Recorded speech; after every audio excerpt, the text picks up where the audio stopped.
Good evening. This is Rhonda, the host of the Diversity Project, and thank you so much for tuning in today. Today's episode is episode 4, and we're going to be talking to some wonderful people that specialize in the area of commercial real estate. Like so many of the shows that we've done so far, the idea of the Diversity Project is to have one topic and bring in multiple viewpoints so that we have a better understanding of exactly what's happening in our marketplace.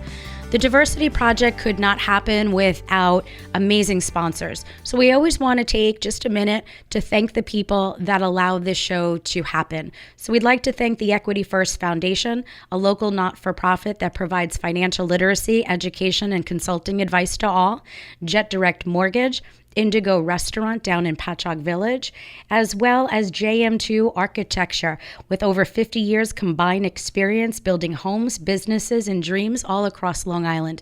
So in the studio with us tonight, we have one of those good guys, right? Like, you know, that's how I kind of look at you. You're one of those good guys. So we have Michael Murphy, who is the VP over at Douglas Elliman Commercial. So welcome. Thank you for coming in. Thank you, Rhonda. Glad to be here. So obviously, you know, for those of us that are on Long Island, they've probably have seen some of your enormous signs. So just for the sake of people having an understanding, what is the difference between commercial real estate and residential real estate? And then really what separates the type of commercial real estate that you may focus in? Right. So good question. By the way, I should be in the sign business, right? You should be in the sign business. So you know, obviously Douglas Elliman is an 800-pound gorilla within the world of residential real estate. We're one of the largest real estate firms in the world.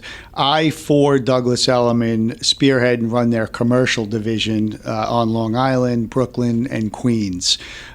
So from a commercial standpoint, we are full service. We handle all commercial property types, office, industrial, retail, land, development opportunities, multifamily, mixed use, and so forth. So I would say, you know, our model, our MO is we're really a strong middle market broker. So when you're driving Sunrise Highway, Jericho Turnpike, Montauk Highway, and the likes, you'll see Douglas Elliman signs all over handling. I see your signs. Yeah. Right. But I've been with the company quite some time, and it's just a great platform, great company, and you know, enjoy the business. And I'm sure, you know, success that comes through commercial real estate doesn't happen by working by yourself. You must have a team. Tell us, you know, about the support that you have and the people that work with you over at Douglas Elliman. Yeah. So first and foremost, I mean, my right hand, Amanda Cohenstein, I couldn't do anything without her. She is the greatest, you know, administrative assistant, partner, liaison. She sees things that I may not see, and she really is just so productive. And then, you know, my model has always been bigger isn't better, better is better. So I surround myself with like-minded people at Douglas Elliman. We have a very good core and nucleus of some agents. And, you know, Rhonda, my belief is all of us have strengths, all of us have weaknesses, and what makes our team, you know, really flourish is the, you know, the chemistry between the agents and the diversity of the agents that we have. And, you know, everybody shares in common goals. We all work together to get to the finish line and you know, and do business. So really good group. Now, when we hear commercial real estate, we know that there's a lot that goes into making a transaction. Who would you say might be your top, you know, 2 or 3 power partners that you absolutely need to have in order for your transactions to close? So look, you know, the days of a real estate agent, broker, you know, kind of showing the properties and then showing up at the closing are long gone. I think any good real estate agent today needs to be deeply involved with the process, right from the infancy stages to closing, which means you really need to have good supporting cast and vendors that you work with. So, obviously attorneys, title companies, banks, financing, environmental companies. So, with respect to a commercial transaction, there are so many moving parts beyond your control that those vendors, and we have a really strong vendor list of people that we do deals with and do business with that are at least accessible and approachable that you could contact through the process of a transaction. Awesome. Now, obviously, March was the onset of our, international global pandemic for Right. COVID-19. Right. How has that impacted the commercial real estate market? I know you cover more markets, but specifically to Long Island. Yeah, no, I mean, it's a great question. These are unprecedented times. So, there's a lot of uncertainty in the world. There remains a lot of uncertainty and no clear picture moving forward. But I think that what you're seeing is companies just really pivoting and adapting to some of the new norms. And some of these new norms may really be cost-cutting strategies, rent concessions, abatements, virtual remote working, more hybrid type office spaces. So you're just seeing, a bit of a transition in the way and norms in which we do business. Now, and you just hit on something so important. So many of our businesses are working virtually. Are you receiving calls from people that need to downsize? Or even if you have vacancies, how are landlords handling their lease agreements at this point? Because when people can't afford to stay or they need to downsize, is there any strategy or is it just a lot of talking through each transaction? Yeah, so it's interesting. I just had a Zoom meeting with my group and team, regarding that topic. When it's all blue sky in the world of real estate, typically landlords and property owners and so forth don't need the services of the brokerage community as much.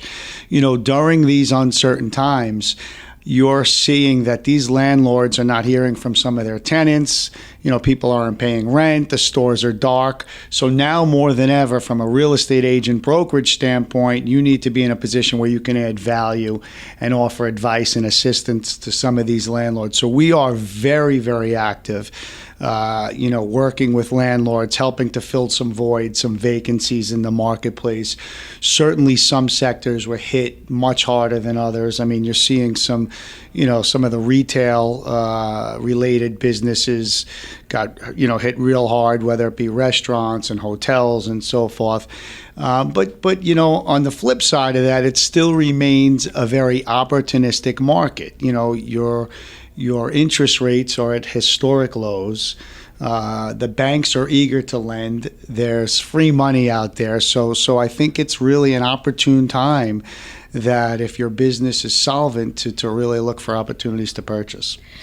How, and you mentioned, and again, we're talking about solvency. So take a business that may be in a position. Do you help them put people in the properties, or do you find that a majority of the opportunities that currently exist are already completely full?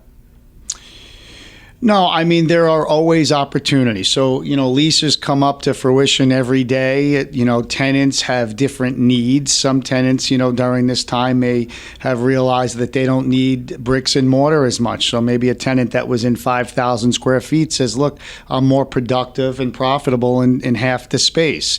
So we're in scenarios where we may sublease some of their space. We may relocate them. Obviously we guide and advise our clients accordingly based on their objective and their company's mission statement, but maybe it's an opportunity to purchase. Maybe, based on their employees that we see that will be in on a daily basis, they need a smaller footprint, or maybe a larger footprint for that matter. So, we really consult and guide our clients through the process, right from the beginning, infancy stages to the end, and stay with them over years. So commercial real estate, when I'm hearing all the things that you say, I mean, you really are, not just necessarily you, but people in that commercial space are the backbone of making everything happen. And from the sounds of it right now, people have to be more creative than ever. When you talk about the ability of low interest rates, now's the time to buy,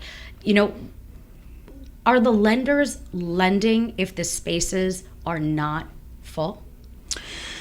So, very interesting question. So, yes, the lenders, quote unquote, suggest that they want to lend. And again, the interest rates are at a historic low. But what I think we're seeing now is very conservative appraisals, like we did maybe back in 2008 and 2009 with the financial crisis. So, again, although historically low interest rates, you're seeing, everybody kind of moving a little bit gingerly and dissecting, the X's and O's of a transaction. So it creates, some